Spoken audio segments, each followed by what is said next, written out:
Ryan Reynolds here from Mint Mobile with a message for everyone paying big wireless way too much. Please, for the love of everything good in this world, stop. With Mint, you can get premium wireless for just $15 a month. Of course, if you enjoy overpaying, no judgments, but that's weird. Okay, one judgment. Anyway, give it a try at mintmobile.com/switch.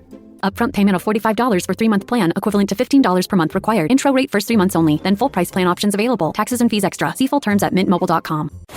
This is the Long Island Report on 107.1 WLIR. Using common sense, talking Long Island issues. Now, here are your hosts, Judge Richard Weinberg and Suffolk County Republican Committee Chairman Jesse Garcia. Good afternoon. This is the Long Island Report. I'm Judge Richard Weinberg. With me is my esteemed colleague and good friend, Chairman Jesse Garcia. Jesse's the Vice Chairman of the State Republican Party, as well as the County Chair of the Suffolk County Party. And we're honored and privileged today to have with us Ed Cox, a very dear and close friend, a regular with John Catsimatidis and me on Cats at Night on WABC. And Ed is the former chair of the State Republican Party, a great lawyer, a great historian. Ed was chair of the Republican Party for 10 years. He also has the honor and privilege of having been the son-in-law to President Richard Nixon. And one of the things we'll talk about with Ed today is the America's China problem. And Richard, from Suffolk County, Long Island. And imagine that. And Suffolk County, Long Island. But the most important thing is he really is a China hand. He really understands the China issue, which we'll talk about. So in the first segment today, I want to start off by adding something to our agenda, gentlemen, which wasn't on when I started putting the list together, which is this fiasco of executing a search warrant in President Trump's Florida home. So let me begin with Ed. What do you think about that search warrant, Ed? The search warrant was one that never should have been issued. Apparently, it was just had to do with papers that were deemed to be supposed to be under protection, and every former president has a back and forth with the archives about what's personal and what really belongs to the public under the presidential papers. Now, that's a civil document. There's no criminal penalties in that document per se. So to have that kind of a raid, they were clearly looking for something else in the process, and I suspect it was a fishing expedition, a dragnet, in essence, for whatever they could pick up to try and incriminate Trump, particularly with the January 6th committee hearings. Okay. Let me share my thoughts, then we'll get to Jesse's thoughts on this. Number one, there was a great column in the Wall Street Journal this week by Dan Henninger, who has a column every week in the Journal, and he's the deputy editor of the editorial page as well. And he's saying that this is a search warrant that never should have been executed. The harm to the country, the weakness and divisiveness it shows to our outside enemies is awful. They're going to take advantage of this because it shows a divided country, a divided government. This is a terrible thing to do on that level. Ed's point is, it is a civil matter. It's no big deal. They were having voluntary compliance negotiations. There was a grand jury subpoena that they were compliant with. There was no reason to execute a search warrant. It's a combination, it seems to me, of political theater to try to embarrass the former president, as they see him as a formidable future candidate for the presidency. And not only that, it was, as Ed correctly points out, a fishing expedition. And Ed, I don't know, and Jesse, I don't know if you saw the column by Andy McCarthy in the National Review and also in the New York Post, and he was on our Cats at Night show the other night with us, Ed. He points out this whole thing was a subterfuge, has nothing to do with the documents. It was a fishing expedition merely to get documents on the January 6th to try to hook Trump on something. And the last thing I'll say, and I'll turn this over for Jesse's comments, another great piece in the Wall Street Journal this week by Rifkin of the Baker Hostetler firm out of Washington, D.C., points out that even if Trump were convicted of a crime under this document retention or illegal document retention, that will not, as a matter of constitutional law, be a disqualifying event to bar Trump from either running for or holding the office of president should he be elected in 2024. Jesse, your turn. Number one, it's great to be here, Mr. Chairman. You're a great friend, and I'm glad you're here with us. And that's first and foremost. But on the Trump matter, it's un-American, first and foremost. I'm not the lawyer in this room, but it's un-American what the FBI, the DOJ has done. And you can see that the Democrats have been weaponizing Department of Justices and AG offices in this country and throughout this nation in different states. We've seen Soros bankroll liberal, progressive attorney generals and DAs locally to try and change the criminal justice system and make it basically soft on crime and make them political weapons. This is nothing more than a weaponization of the Department of Justice, of law enforcement. It's wrong. But I have to tell you, I've spoken to a number of former U.S. attorneys' offices, U.S. attorney. Former U.S. attorneys, and prosecutors, and they're all wondering what is going on here. Number one, those former U.S. attorneys said that these decisions and this warrant should never have been issued. Number two, even if it is a fishing expedition, if they find something, and I'm not clear on the law because I'm not a lawyer, thank God, but they said they're going to have to go back and get another warrant to allow to admit whatever they have found in this fishing expedition. This is, if it's political in nature, what they did is going to backfire. Number one, if the president was on the fence of maybe running or not running, this has definitely pushed him over the line that he is going to run. He is the Democrats' worst nightmare. And the other thing is, while they were talking about a surge and maybe that this red wave and the Democrats were going to survive a little bit better in the midterms, this is completely energized and expanded the growth of the red wave and the Republican wave that's coming. Because if they could do this to a former president, they can knock down the doors like in Nazi Germany or in Putin's Moscow, knock down your home door, go through your businesses, and just take your life without any due justice. Let me follow this up with one thing. This was also unprecedented. And let's trace that back.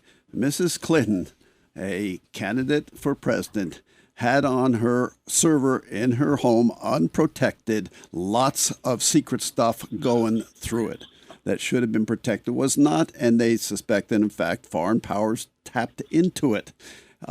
This is never done to her. They never raided her house for the server.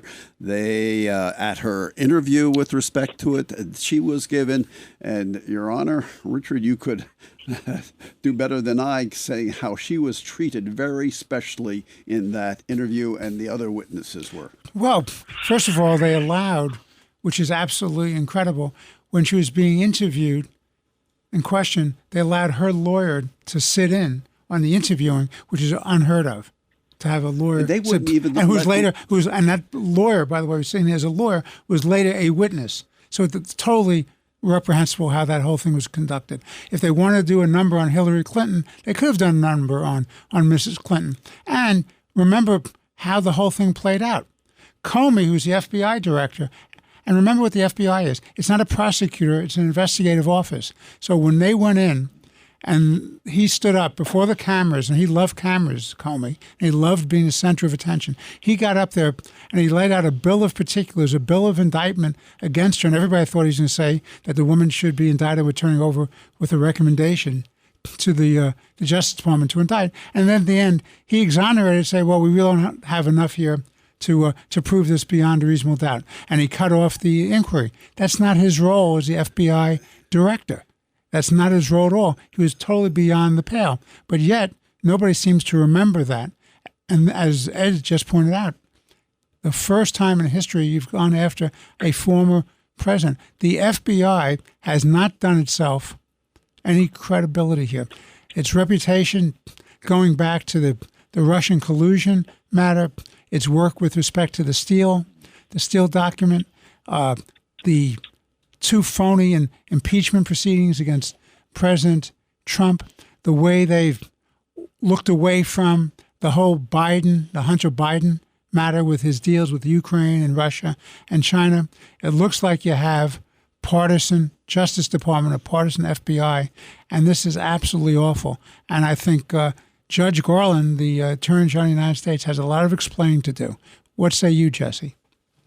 Well, I coming from a layman, everything you outlined here and Chairman Cox outlined basically tells the average American, the average New Yorker, that there are two tiers of justice in America.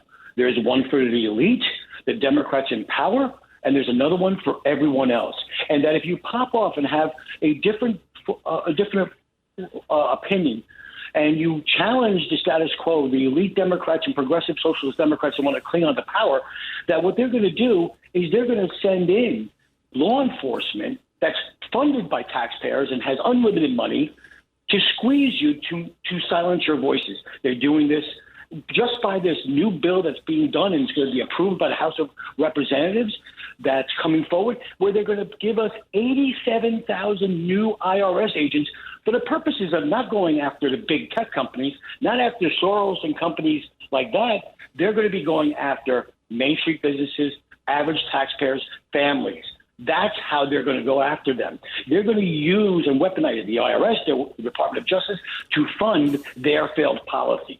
And right there, this is nothing more than un-American. It's unpatriotic. It's not what our founding fathers had ever expected this country to be when they set those foundations of stones down on our country. Ed, let me, with respect to Comey's indictment, non-indictment of Mrs. Clinton, I've never heard this kind of analysis before. This is what I think happened. The President of the United States, Obama, decided we're not going to indict her. They picked the Republican who, in fact, could say she's not going to be indicted. That was Comey. He was instructed to do that.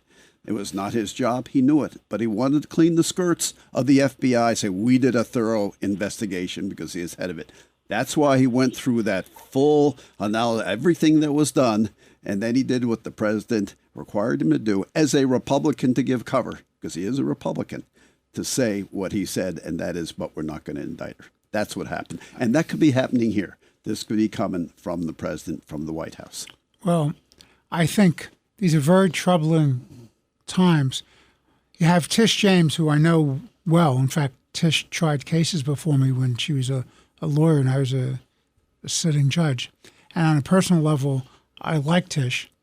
But I have to say, her whole campaign running for Attorney General was that she was going to go after Donald Trump and the Trump family interests. And she's done just that.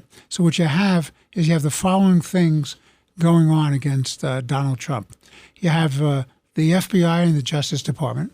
You have the State Attorney General of New York.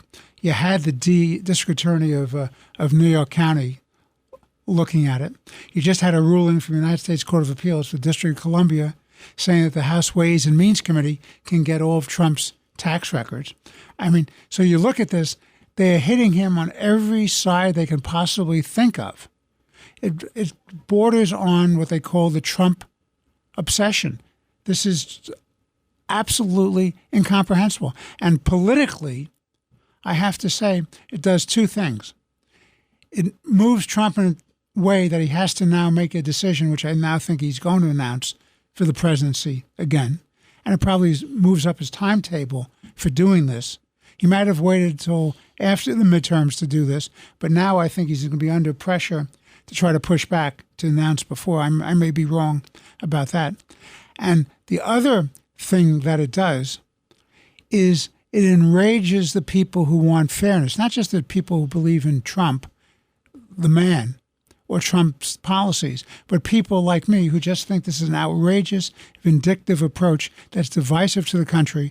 And Biden was a guy who got up there and gave an inaugural address talking about uniting the country. This country, as a result of this kind of action, will be more divisive and continue these political partisan wars into the next decade. And this is just awful. What say you, Jesse? Ed, if I may, Ed, I have a question for Ed, and I agree with you, Your Honor. Ed, you were probably one of the closest venues to the Oval Office. How could this president say that he was not informed that the Department of Justice was doing this through the FBI? I mean, I remember working for a town supervisor which is the equivalent of Brookhaven Town. If there was something of a major execution, it was my obligation as the chief of staff to let him know, by the way, we have to do this in accordance with the law or for whatever reasoning. There's going to be, we're going to have to answer it. We're going to be questioned on it. How did he not know this, leader of the free world?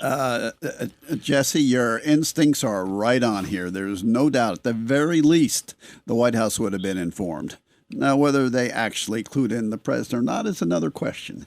But the fact is that the White House had to be informed on this. You're absolutely right. Look, let's be clear. There are reports, and I don't know if they're correct or not, there are reports that the Secret Service was given a heads up that something was going to happen to make sure that President Trump was not at the venue in Florida. And they didn't want to have a confrontation between the Secret Service and the FBI swooping in, because part of the obligation of the Secret Service to defend the man, they have to defend the property because who are these people coming in? Now, I'll tell you what bothered me, and Kevin's given me the sign that we have to break. We have 1 minute. But I'll tell you what bothered me most of all, and I asked Andy McCarthy this, and I asked Rudy Giuliani this as well, both very, very fine U.S. attorneys and prosecutors. I said, how does the FBI have the authority to go in to a private residence where the lawyers were there and the Secret Service were there and tell them to turn off the security cameras? What right, as a matter of law, does the FBI have on private property? It's one thing to execute a search warrant, but what right do they have to take away a recording of what's going on? I know, having signed at least 1,000 search warrants over the years, that in the 15 years I was on the bench, I would tell you, you have to rigorously look at the supporting documentation for the search warrant before you grant it, and you want to make sure that it's duly executed. And if you have cameras that's seeing how it's being duly executed, that's good evidence whether it's done correctly or incorrectly. So how dare the FBI tell them to cut it off? That bothers me enormously, and both Rudy Giuliani and Andy McCarthy said to me that I was right, that they have no legal right to do that. Kevin has given me that Kevin look. We're about to take a break. This is the Long Island Report. I'm Judge Richard Weinberg. With me is Chairman Jesse Garcia, the Suffolk County Republican Party, as well as the Vice Chair of the State Republican Party. And Jesse and I are honored and privileged to have our very good friend, esteemed lawyer, and former Chair of the State Republican Party, Ed Cox, with us in the studio. We'll be back in a moment. It's the Long Island Report, using common sense, talking Long Island issues. Now, here are your hosts, Judge Richard Weinberg and Suffolk County Republican Committee Chairman Jesse Garcia on 107.1 WLIR. All right, this is the Long Island Report. We're back in the studio. We have Ed Cox, the former chairman of the State Republican Party for 10 years, the son-in-law of President Richard Nixon, a great constitutional lawyer, great corporate lawyer, and a very good friend, as well as my co-host, Jesse Garcia, the vice chair of the State Republican Party now and the county chair of Suffolk County. So we've been talking about this whole Trump situation and the search warrant. And in the break, we were talking amongst ourselves. Let's just talk for a minute about the double standard. Now, former Attorney General Barr, who went to the same law school at the same time as me, and unfortunately, I have to say, I was a W and he was a B, so we were in different sections, so we never, other than to nod in the hall, we never really crossed paths. But I always thought of Attorney General Barr, both terms that he was Attorney General, as an extraordinary man of great ability and integrity. I think President Trump was lucky to have him. I think Trump, frankly, underappreciated how good Barr was, both as a lawyer and his loyalty to the institutions and protecting this country. But the one thing I have to say, and I'll turn it over to you, gentlemen, for comment, Barr has said, with respect to the double standard and with respect to making sure that justice is done for all, as Garland keeps talking about, that they ought to have a special counsel going after and investigating all the allegations with respect to Hunter Biden. Ed, what do you say about that? I say that the President of the United States needs to have two very important, good professional lawyers. One is counsel in the White House up in that third floor room with his staff there. Absolutely crucial. and he should be kept informed, or she should be kept informed of anything that has any question about it all, and have access to the president at any time. And second, an attorney general like Bill Barr, who is just that strong and is willing to say to the president, you can't do that, you shouldn't do that, and we'll make it stick with him. Okay. Jesse, your turn. I completely agree that Attorney General Barr was probably unappreciated and by the president. He is one of the greatest legal minds that probably have entered that room in public service. And we need more people like that. I do agree that we need a special prosecutor, and the president should embrace that, because, number one, it would at least give the appearance that it's hands off and there is no conflict. There is, no nepotism going on there. I think that's the best thing for the country to move forward. But I also do think that I think there needs to be an investigation. And I think, the soon-to-be Speaker McCarthy had mentioned this on various media outlets following the raid on Mar-a-Lago and President Trump's residence, that, there's going to be hearings once the Republicans take control of the gavel. But I think that there's a need for a special prosecutor to examine what was going on here as well. There need to be hearings going on. There needs to be a special prosecutor, because we can't trust. The American people just can't trust what's coming out of the Biden administration. They can't trust what's coming out of the mouths of politicians that are weaponizing our different branches of law enforcement. Well, that's a very good segue. Jesse, you and Ed and I had the privilege of being at a breakfast last week in Southampton, where Kevin McCarthy, the minority leader of the United States House of Representatives, the Republican leader, and perhaps the next Speaker of the United States House of Representatives, talked.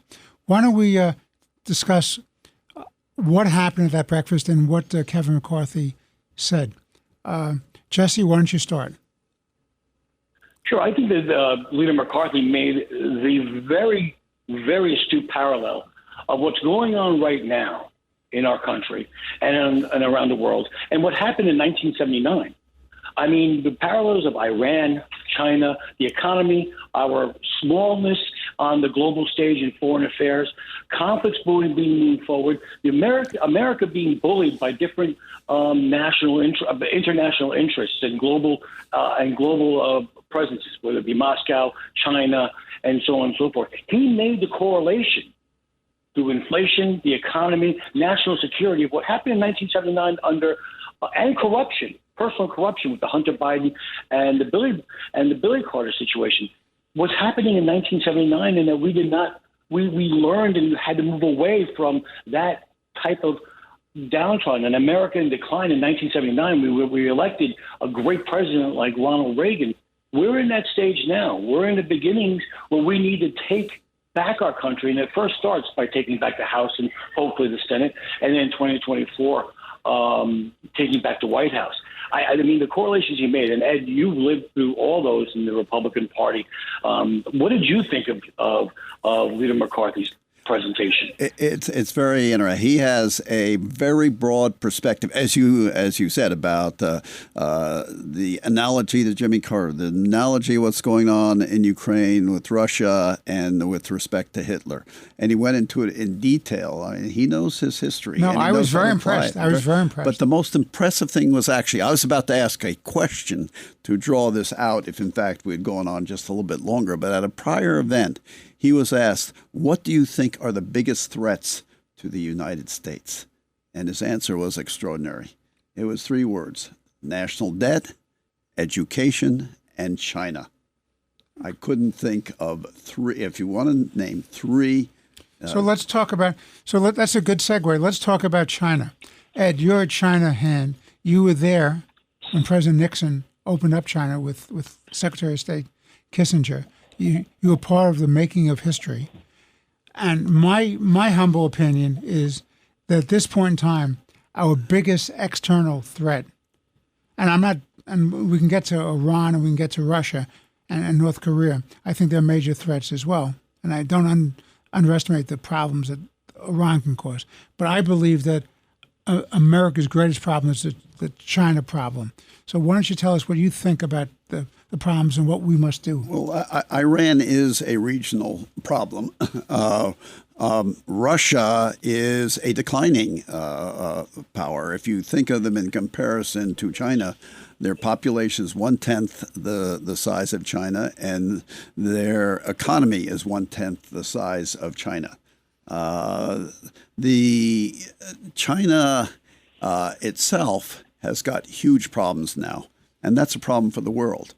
Because a politician who is concerned about power, such as he is, and he is his predecessors, starting with Deng Xiaoping, who I met with President Nixon in 1979, and then the two successors to Deng Xiaoping, who were named by Deng Xiaoping in advance, they all let the Chinese economy take off, the natural entrepreneurial of the Chinese business person do what they did. The magic of the Chinese people once liberated from communism. Very practical and pragmatic three presidents before Xi. Xi has reversed that. He's interested in communism, the power of the Communist Party, and his personal power. And their economy is not growing. It's shrinking now because he has inserted the Communist Party into all the businesses, and he wants them to operate for the benefit of the party, not for their own incentives. And plus the lockdowns he did, which were very badly considered.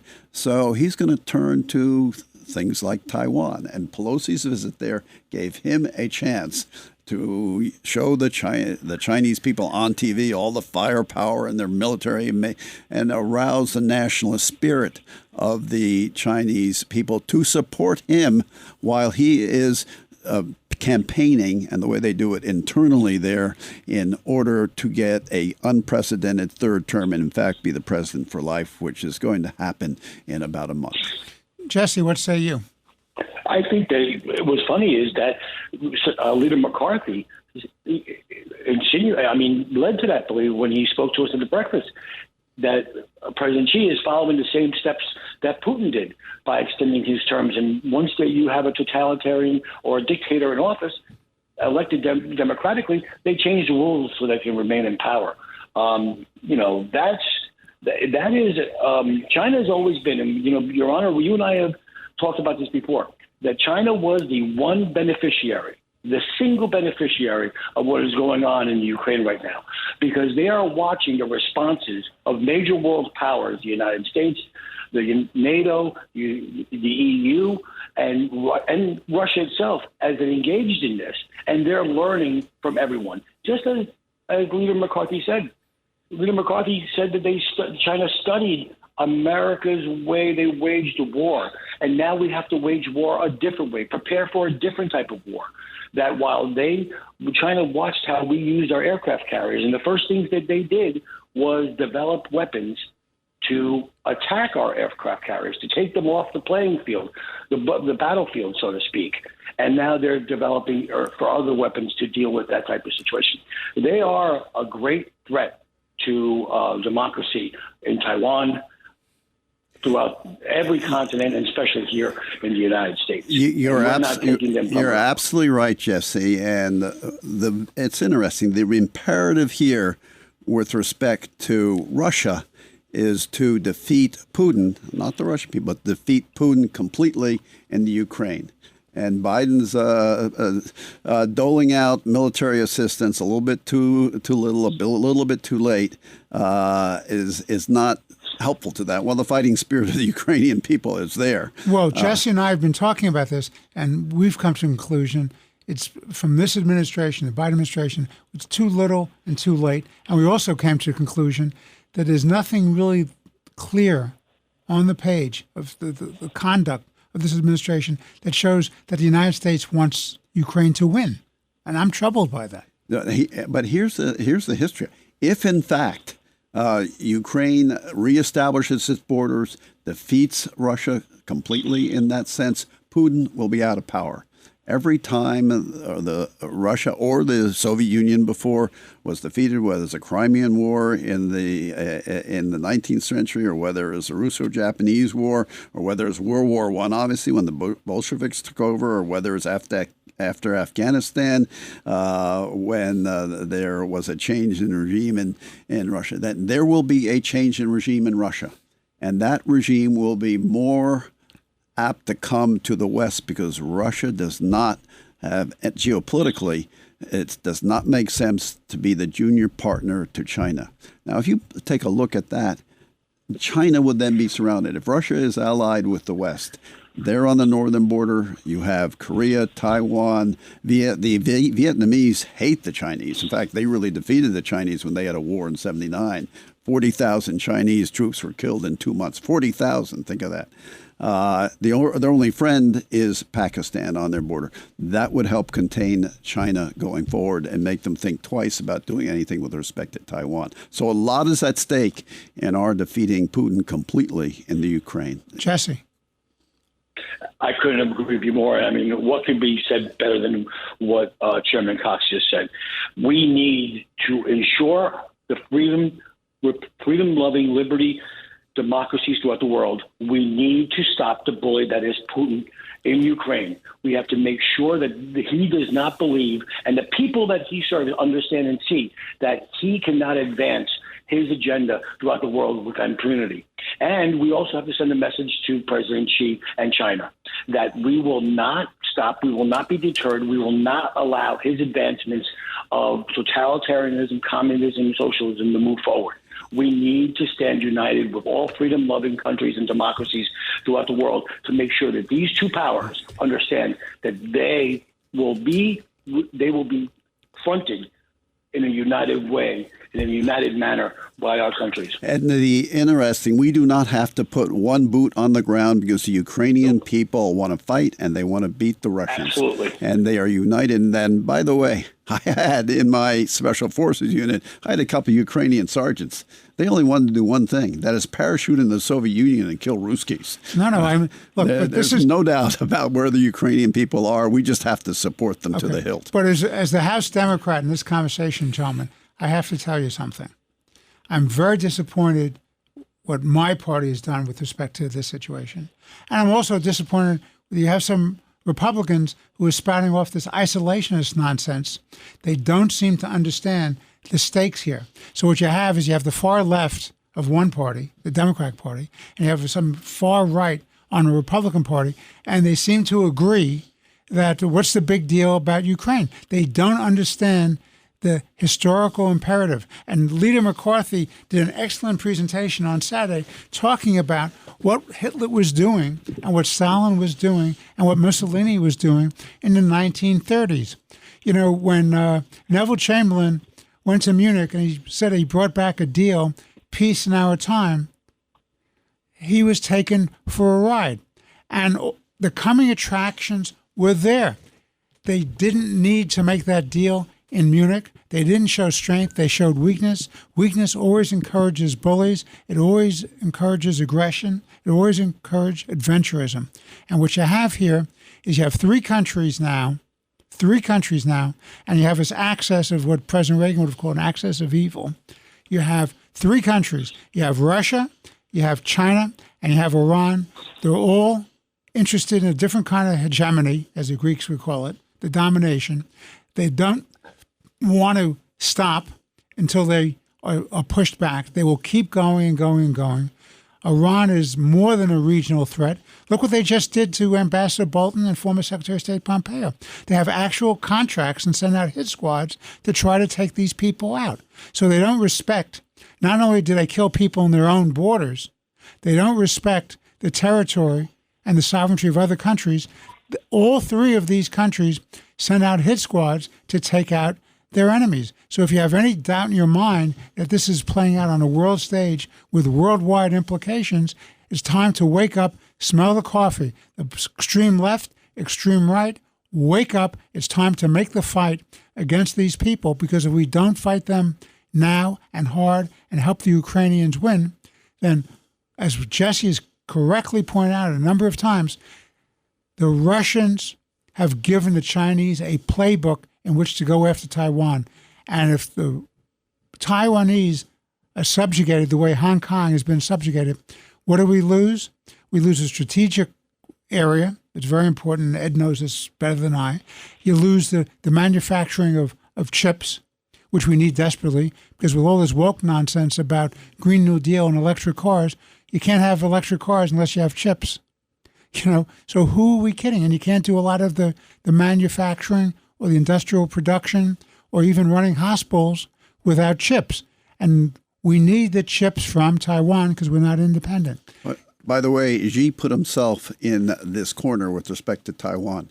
As if he had gone along with the treaty with Britain with respect to Hong Kong and did not put it under the boot of the Chinese military, which he's done now, if he had done that, then the idea of peaceful unification would have been out there. Taiwan still would have been interested with respect to China. But the one state, two systems, which had been promised to Hong Kong, doesn't work. It's clear to the democracy in Taiwan it doesn't work. Independence is not on the table. It is really on the table now. Unification in some way under two systems with China is, and Xi understands this and Taiwan understands it. We better get ready to defend Taiwan. Kevin has given us the sign. We're going to take a quick break. This is Judge Richard Weinberg. I'm with Chairman Ed Cox and Chairman Jesse Garcia, both distinguished gentlemen from the Republican Party. I'm the House Democrat. This House Democrat is calling a break because Kevin, our producer, said we have to take a break. We'll be back in a moment. Stay tuned. More interesting conversation to continue. Thank you. Your snacking routine can get a little dull. Time for a Light and Fit remix. Like a crunchy storm of graham cookies, caramel pearls, and dark chocolate, showering down into a smooth, creamy yogurt. Enjoy 3 Light and Fit remix varieties with craveable flavors and up to 120 calories and 10 grams of protein per 4.5-ounce serving. See remixyogurt.com. We're shipping Mother's Day gifts with a rapid-fire round of questions. Ready? Yes, my gift. Can you pack it? Yep. Ship it? Yes. Guarantee it? Of course. Oh, send gift baskets? For sure. Protect electronics? Dog-proof it? Return it if they hate it? Yes, no, and yeah. Are you the UPS store? Hey, we have a winner! Visit theupsstore.com/guarantee for full details. Most locations are independently owned. Product, services, prices, and hours of operation may vary. See Center for details. The UPS Store. Visit a store today. It's the Long Island Report, using common sense, talking Long Island issues. Now, here are your hosts, Judge Richard Weinberg and Suffolk County Republican Committee Chairman Jesse Garcia on 107.1 WLIR. This is the Long Island Report. We're back. This is Judge Richard Weinberg. I'm with 2 esteemed Republican chairs, Jesse Garcia, the Vice Chair of the State Republican Party and the County Chair of the Suffolk County Party, as well as Ed Cox, who was the Chair of the State Republican Party for 10 years and a great leader nationally of the Republican Party, and the son-in-law of President Richard Nixon. So, gentlemen, I'm going to throw a hot potato your way. And so I'll give you full disclosure.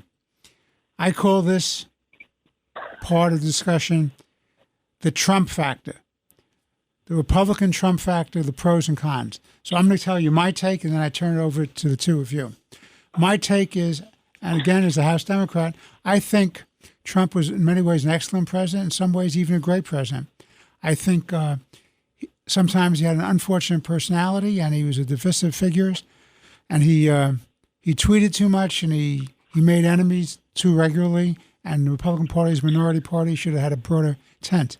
But as a policy person, I thought he was superb. He was right on issue after issue after issue. The border, the economy, the threats that we had externally, NATO's obligation to do their fair share, an attempt to stabilize the economy, the growth of the economy was enormous. His understanding that the power to tax was the power to destroy. He reinvigorated this economy. The Biden administration took over a wonderful economy, a secure world, and it's ruined it. Now, having said that, I think the problem with Trump is he's a divisive figure.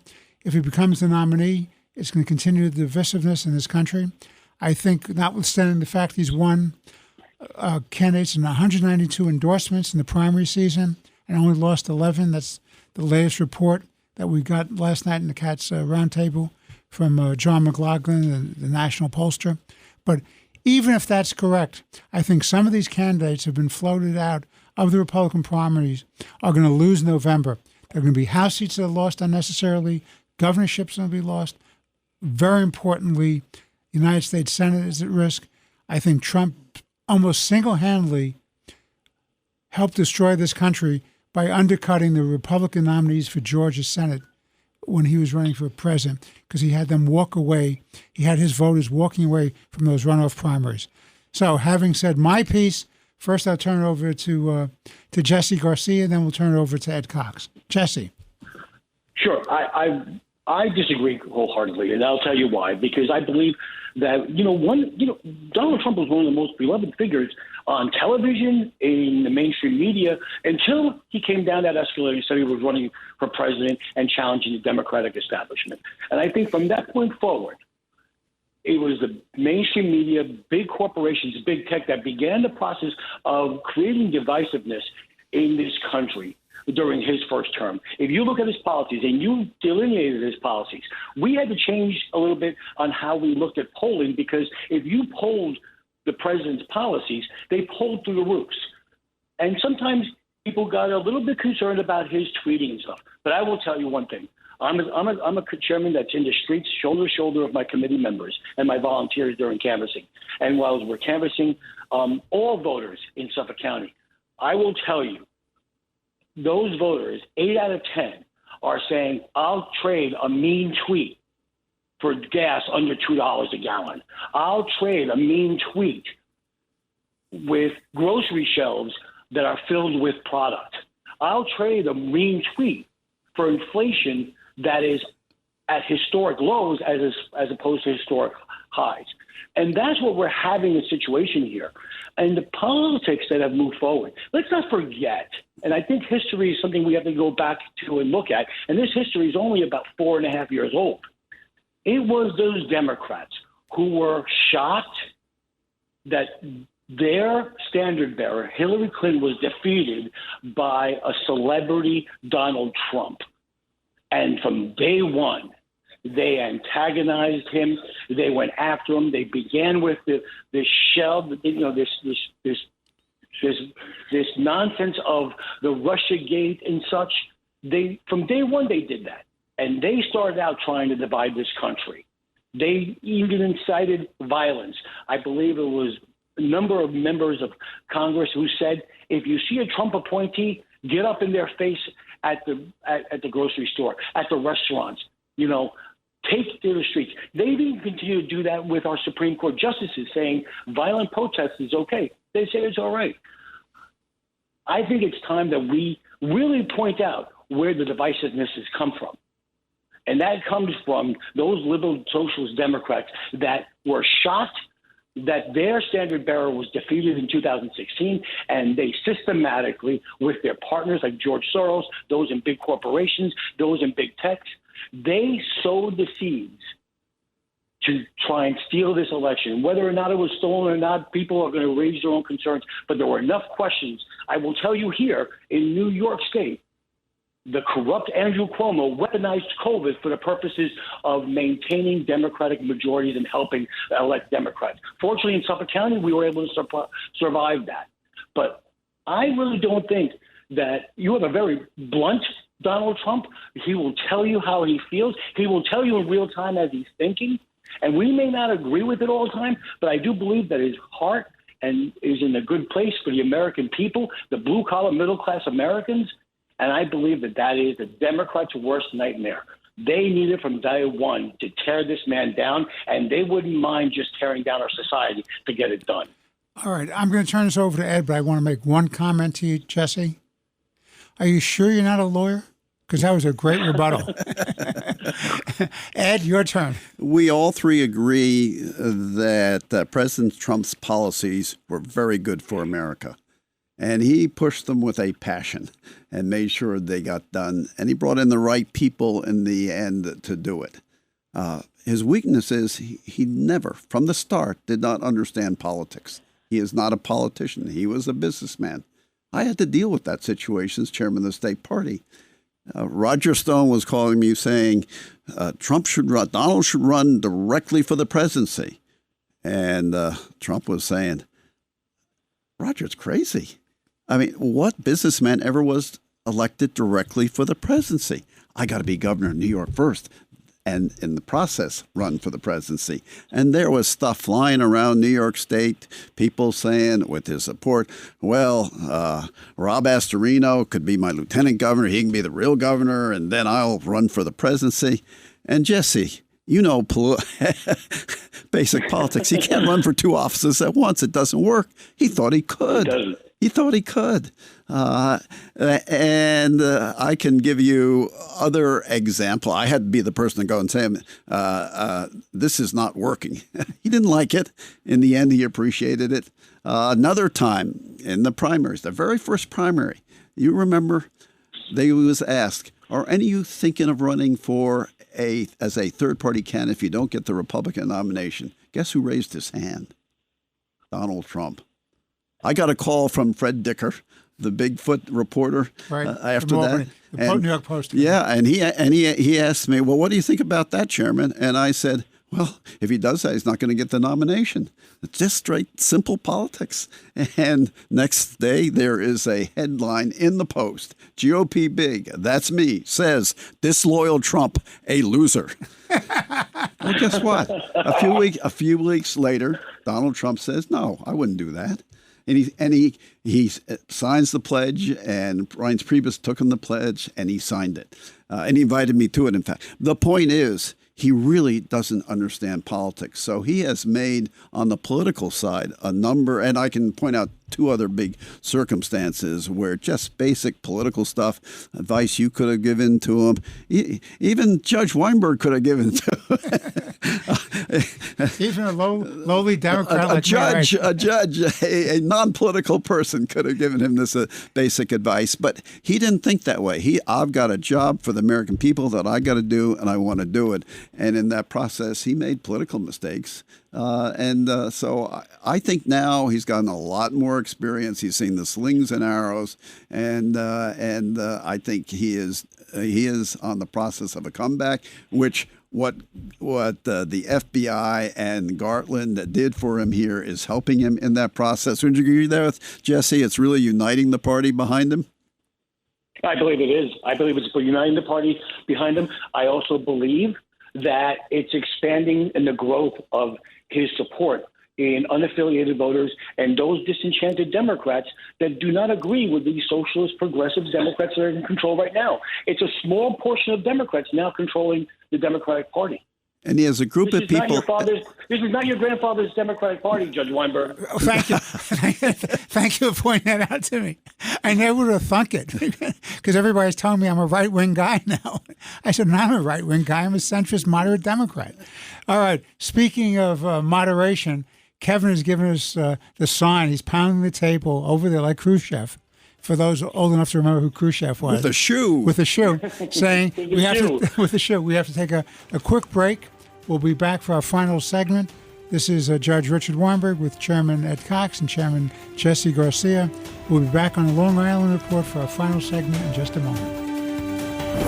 It's the Long Island Report, using common sense, talking Long Island issues. Now, here are your hosts, Judge Richard Weinberg and Suffolk County Republican Committee Chairman Jesse Garcia on 107.1 WLIR. This is the Long Island Report. We're back for our final segment of this exciting discussion with Chairman Cox and Chairman Garcia. I'm Judge Richard Weinberg. Well, we took a look at the Republicans' Trump factor and the pros and cons. Now, I have to tell you, as the House Democrat, what used to be known as a centrist Democrat, now I'm called a right-winger. I think my party ran away from me. I did not run away from my party. I think the left-wing agenda that controls the Democratic Party is a problem for them, and for them being the Democratic Party, and a larger problem for America. Ed Cox, what do you say about that? I was just thinking, who just walked by? Rudy Giuliani. I know. And he pointed out something. He said, going back to our original discussion way back when on the topic, they came in, they raided his home, took away all of his devices, and 12 months later they returned to him and nothing. It was just pure harassment. It's all harassment and theater. It's awful. Pure harassment theater. You know, they listen, I'm not saying Rudy did everything correct with respect to his legal representation during the election cycle, but I will tell you, having been at City Hall with him for 8 years, on the other side, remember, I was general counsel, city council. I was not part of his administration. Yep. But I will tell you, this city, this state, this country was lucky to have Rudy Giuliani as America. He saved this city. He was and always will be America's mayor. And we should tip our hats off to him. And this is a man who should be loved and respected and appreciated. And he should not be harassed by governmental powers abusing their authority. So let's go back to my party, the runaway lefties taking over my party. First Ed Cox, then Jesse Garcia. You know, you weren't the first to say the party left me. I didn't leave the party. You know who said that way back? Ronald Reagan. That's right. You're Ronald right. Reagan. But now he was a Democrat. Right. I got this is an endemic problem with your party. I know. I take full responsibility for it. So what do you think, Ed? How did the Democrats... Look, here's what's happened. Go ahead. They have been carried away by the progressives on some of the most important issues, especially with respect to here in New York City, and that's the issue of safe streets. A mayor was elected, a Democrat in New York City. The city of AOC was elected on safe streets by the working class blacks and Hispanics. And yet, Nancy Pelosi, in order to cover for her moderates, she pushed a fund the police bill in the House, and guess what? The progressive killed it, so it didn't happen. Here, the mayor of New York City is asking for a special session of the legislature to correct the so-called reform with respect to crime here, the cashless bail, with respect to juveniles, the decreasing the age, etc. Those things, and guess what? The progressives are killing it again. The progressives are running the party, and even though they know they are really under threat now in this upcoming election, they still control the party, and the result is going to be a tidal wave, a red tidal wave that's going to sweep us into the biggest majority we'll have in the House of Representatives since 1928. Well, and I want to give you credit, Ed, because I know that you were at the very beginning of the fight for fair, nonpartisan redistricting. And when the Democratic Party pushed through a redistricting plan that took the number of House seats held by Republicans from 8 to 4 and tried to glom everything and played the same game with the state Senate, you led the fight and had great support from large numbers of people. But for you and Congressman John Faso, it never would have happened in New York State. And that could make the difference between a Republican leadership in the House and a Democratic leadership in the House. Just a simple question of fairness.